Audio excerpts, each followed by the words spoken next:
beyond borders, streaming across continents, connecting Nigerians in the diaspora and global listeners searching for the sound of home. We didn't just grow, we grew with. By the way,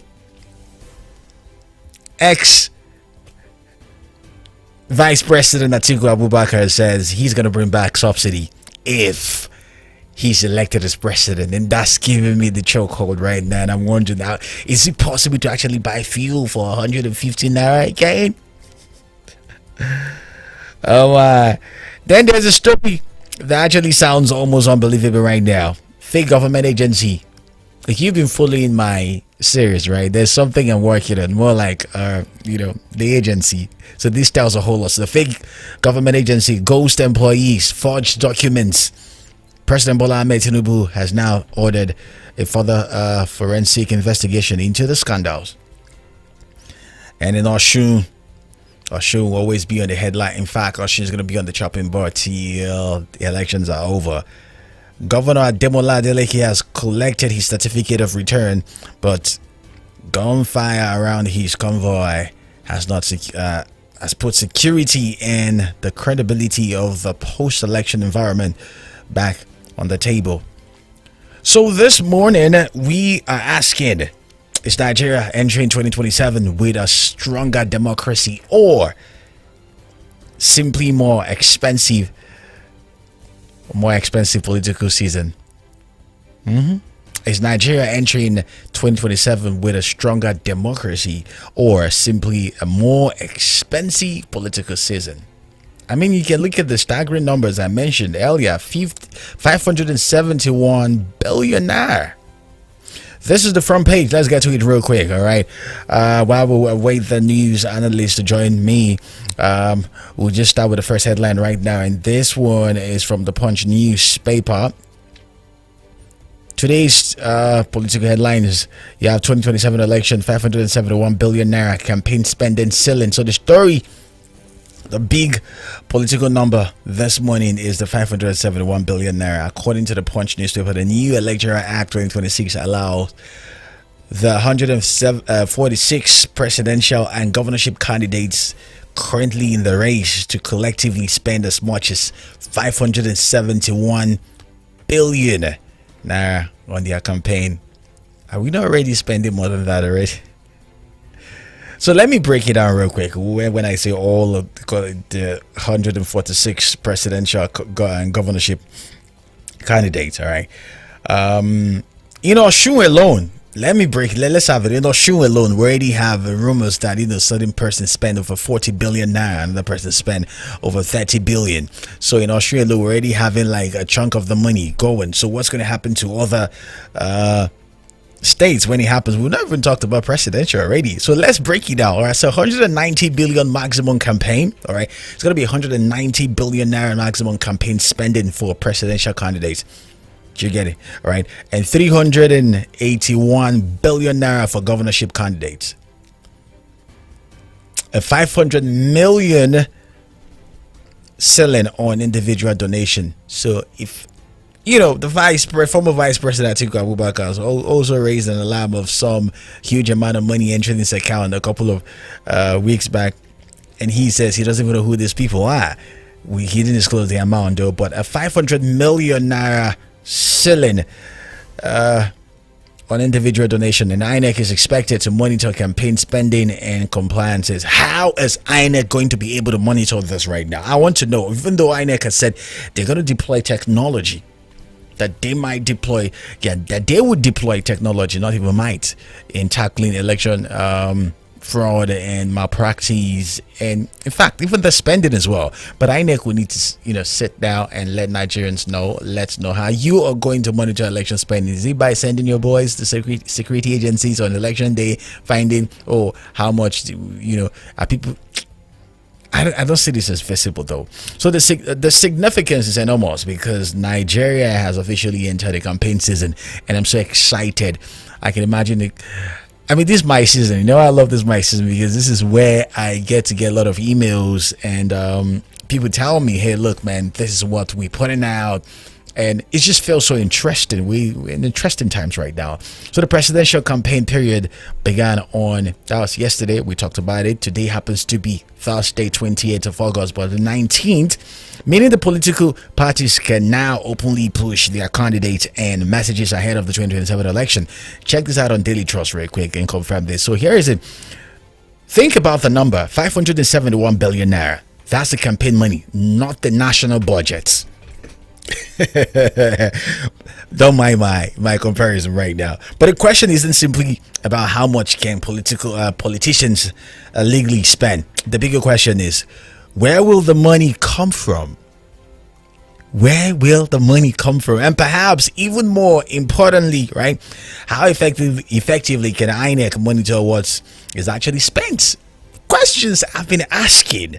How effectively can INEC monitor what is actually spent? So because the campaign spending is notoriously difficult to track when money can actually move through political parties in sacks, in bags, in cartons, support groups, media organizations, events, consultation, and grassroots structures. All those things, money campaign spending is notoriously difficult to track when it comes to all of this right now. So now, one of the things we're taking a look at this morning, should Nigeria's politicians be allowed to spend this much money campaigning when millions of Nigerians are struggling with the cost of living? I mean, we're talking over 500 billion naira.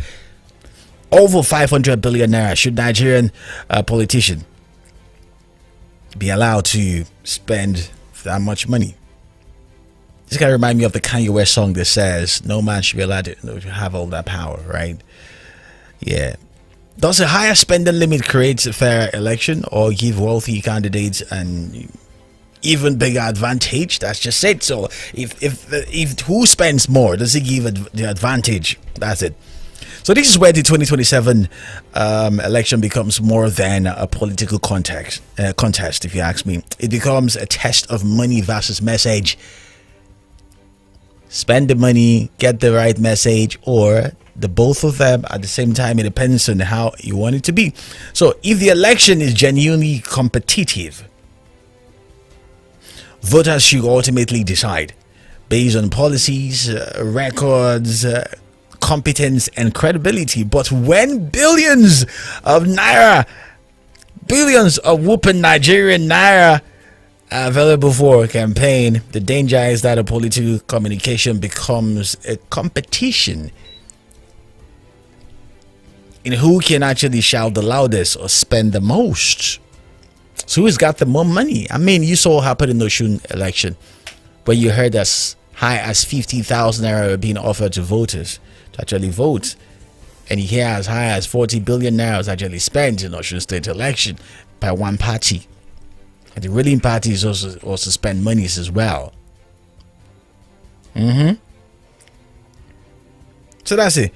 So when billions of naira available for campaigns, so the danger is that the political communication becomes a competition right now, and becomes who shout the loudest or who's got the most money. That's just it right there.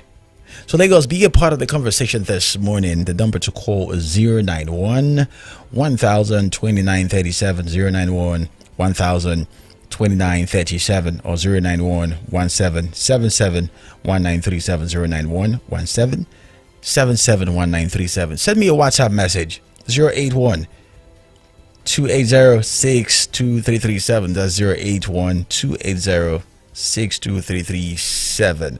Right, away from that real quick, let's move to the second headline for the day right now. Tinubu orders a forensic probe into fake agency. Tinubu orders a forensic probe into fake agencies. All right, the president, that's Bola Ahmed Tinubu, has ordered a comprehensive forensic investigation into fake agency scandal following findings by the ICPC. You see, this case was gradually dying. A lot of people were already forgetting about the fake agency. Who was this guy? What's happening? How far with the story? But me, I will always bring the story to the forefront to know what's going on right now. I guess the president is listening as well. So the controversy actually centers on the alleged existence of the Presidential Foreign Intervention Promotion Council, which I still feel that name is so fraudulent to me. I don't know. Take a look at the name. Presidential Foreign Intervention Promotion Council. Wow. Okay. Which investigator says was not a legitimate government agency, but for some reason, this guy had his way in setting up an office in a government institution, had his agency being looped into the national budget, had accounts with the Central Bank of Nigeria, took pictures of various government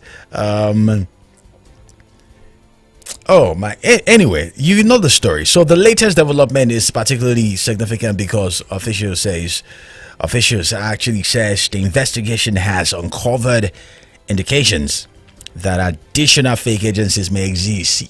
See, this is not news to anybody. The very first day this news broke, I said it right here on the station, and I said this is not a case of just the BFIPC alone. I'm very sure if they investigate, we have hundreds of fake agencies and not just agencies, right? And commissions as well. A lot of fake agencies and commissions that actually exist. Not just that, even boards that still exist. So the forensic exercise is expected to examine government processes, internal controls, and weakness that allowed such entities to emerge within the government system.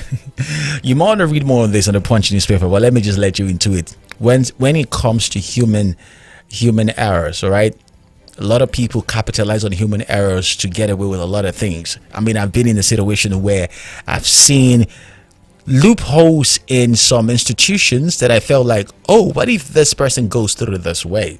What's going to happen? That means that, the law or the policy is not going to work anymore. And I've been in certain institutions as well where certain officials deliberately sat on some technological means to actually make things work, just so that there could be some loopholes. Just yesterday, I was having a conversation with a tech developer friend of mine, and she was telling me of how she was trying to pitch her her new software to a particular client, and she asked the client, I said, it's normal questions of, hey, how do you get inventories into, so her tech was supposed to actually let the business client, know how much sales has been made, what is lacking in the store, what he or she needs to get back into the store, and how much it could make if they optimize and all of that. I mean, great idea. I'm like, okay. And she was asking this particular person all of those questions, like how much inventories, how much you make in a day, in a week, and all of that. And at the end of the whole day, she asked the person, would you love to test this our website for free, our app for free, and see how it works? And the person says, no, we're not going to even do it. You know why? Because this particular person wasn't the owner of the company. So apparently what I discovered was that this person was already using the loopholes, making use of the loopholes to dupe his madam. Do you get it? So same thing happened in government institutions as well, where some of those people decide like, hey, look, man, we're not going to put some things in place because we know that when we put these things in place, they might be caught.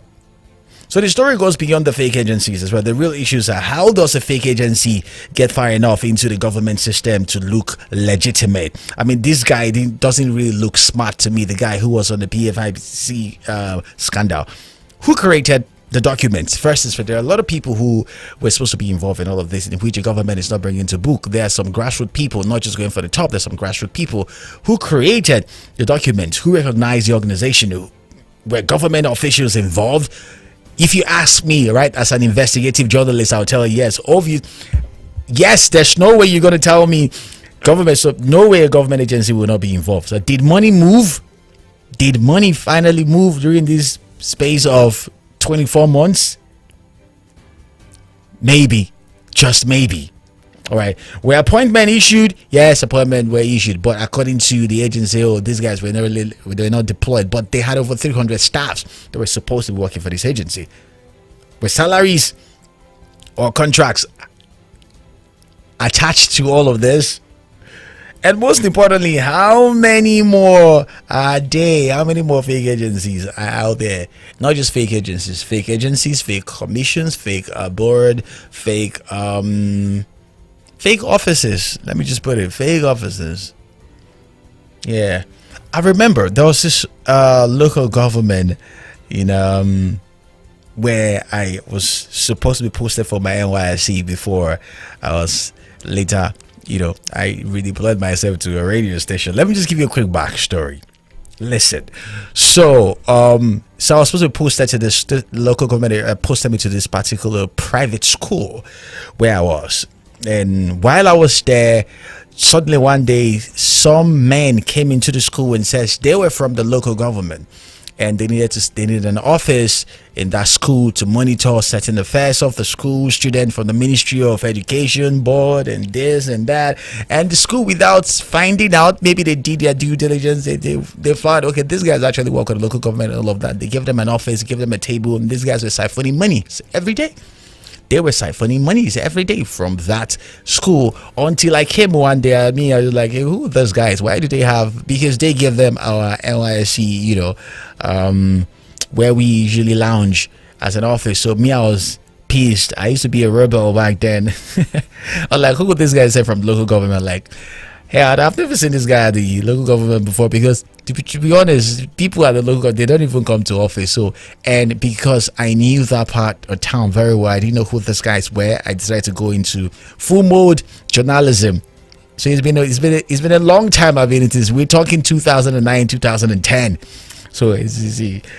And I realized that these guys were not real, and I alerted the supervisor. The supervisor she didn't believe me until I think 2 weeks later. She later found out that this guy is actually fake when they demanded a huge sum of money, about 2 million naira, or they were going to shut down the school over food poisoning that didn't even exist and all of that. So that's just it. So sometimes fake offices emanate from people, even in Lagos here. So this one time I was being stopped somewhere around the Aja Bridge area. I was headed home, and just before I got to the VGC area, and boom, this bunch of guys in t-shirts says the Lagos State's Ministry of Transport, blah blah blah blah blah, and apparently where I was parked to get something over it, said, hey, you're not supposed to park here. And there were a lot of cars there, a lot of people picking passengers, but they concentrated on the private cars, especially the good looking ones, and they took all of us to an office. Now this wasn't an office, let me be very honest with you. They took us to a primary school that have been deserted for a while. You can tell that nobody's been coming to that primary school, and that's where they set up a table and they were asking us to pay. I paid about 15,000 before I left that area, and upon investigation, all right, I realized that particular agency or board does not exist. Yet just yesterday, a colleague of mine was telling me he drives a Sienna bus, and he was saying stuff about how some boys apprehended him in t-shirt, a Lagos State t-shirt, and they told him they were from the Lagos State Ministry of blah blah blah, and that if it has been the law, that there's now a law that states that anybody who drives a Sienna in Lagos must pay 40,000 naira. And because my boy was a rich kid, and he gave them the 40,000 naira so he could go, he didn't want. And in my head I'm like, wait a minute, what law is that? Even if you're picking passengers, right? Why? See, as in, there's so many fake agencies when it comes to anyway, so if fake government agencies can actually exist inside the system, so what does that say about Nigeria's internal controls? That's just what I mean right now. So there's a political paradox here if you look at the way things. So the Tinubu administration can use this investigation to demonstrate that it is willing to expose corruption and institutional weakness, but the scandal also raises questions about how the weakness developed under the same government, because you start asking, how did your chief of staff even become part of it? How did were they able to create fake government, fake stamps? How did even certain players in government, from House of Rep to the Senate, approve some of these things? How did it get to the budget, the Ministry of Finance, all of it? All right. So the public should therefore demand more modern results, if you ask me. So we need names, we need documents, we need financial trails. Who authorized what and what went to who, how the system failed, what safeguards will prevent a repeat. And I must say, this will still repeat itself. Don't just investigate the fake agency, investigate the system that allowed the fake agency breathe. Did you get that? Don't just investigate the agency, investigate the system that allowed the fake agency to breathe. That's why the AI series I'm on the agency, it might sound very, very but then when you look at it, I'm pointing at something right there. All right, don't forget, you can be a part of the conversation on WhatsApp. 0812 806 2337 0812 806 2337. Let's take a look at this real quick. Subsidy, the next headline. All right, you might have checked this out on Punch newspaper. Federal government spends 30.6 trillion naira, saves 15.8 trillion naira right now. So the Punch reports right now that 30 months after the removal of the petrol subsidy, the federal government has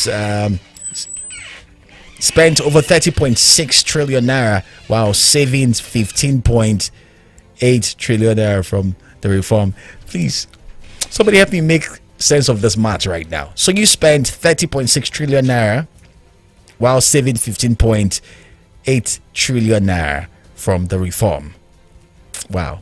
Let's go. So the government says minimum wage adjustment, salary increases, and allowances have absorbed a substantial part of the savings. So the Punch reported that 9.39 trillion went into wages increase, salary adjustment, and allowances between June 2023 and June 2025. Let me just break it down real quick. So I told someone once that if you are receiving 150,000 naira sometime in 2021, 2022, 2023, and you're receiving 500,000 naira now, you're poorer than you were in 2023. I tell you. Let me give you an example of myself. In 2016, 2017, 2018, in fact 2019 downward, right? So I remember when I do tell myself this slogan I usually have, like, hey, if you can't buy it twice, don't buy it. So if you see me driving a car, then that's because I can buy it twice. Do you get it? If I have anything, I could buy it twice. But these days, even my phone screen has been shattered for a while right now. I've been calculating how much is iPhone phone screen. Do you get it? Because I can't even buy it twice anymore. Believe me, forget all the hypes. Do you get it? So that's exactly what it is. So Vanguard front page actually report a whole lot right now. So the issue is different. So allocations can't guarantee prosperity for states. So Finance Minister Taiwo Oyedele stressing that states need sustainable sources of revenue rather than depending solely on federal allocations. We know, but let me just break it down. Here is something we need to know. All right. So if you're telling me that you took away subsidy, put it in salaries, you put it in all of that, but guess what happened? Fuel prices went up, skyrocketed. Goods in the market also skyrocketed. The price of goods in the market also skyrocketed. Everything, it didn't just triple the price. It was like 1,000% increase in everything you were buying. Yeah, I tell you, I love gadgets a whole lot. Gadgets that I bought for 200,000 naira, 2022, 2023, right? Right now is 2 million naira. I am not joking. If you're into media equipment, you would understand what I'm talking about. Cameras that we were buying for 300, 400,000 naira, it's now roughly 3-point-something million naira. What are we saying, man? What are we saying?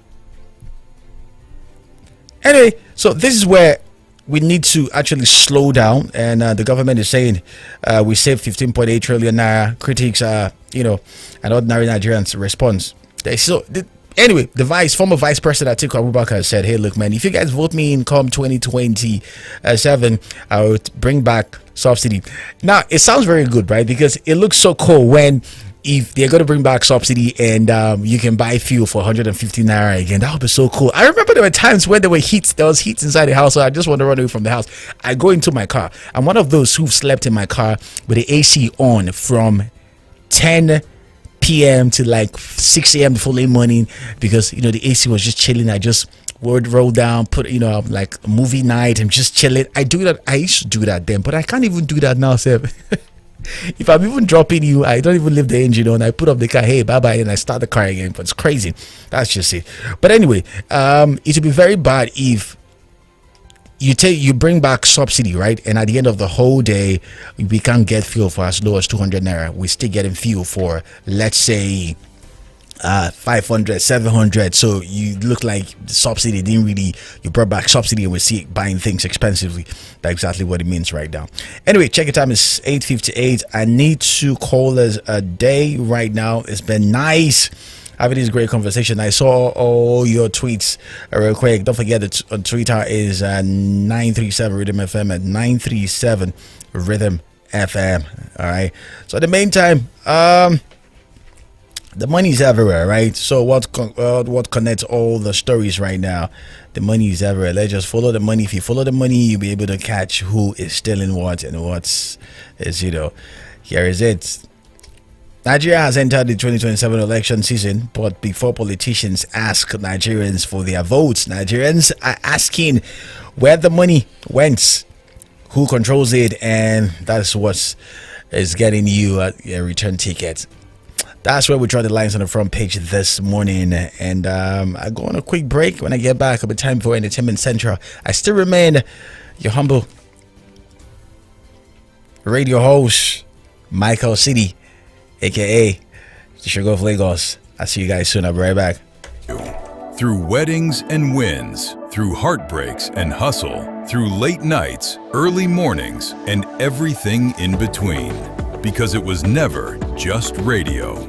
It's lifestyle, it's culture, it's connection. More music, less noise, more feeling, more life. This isn't just a station. This is your rhythm. Rhythm FM, growing with you everywhere.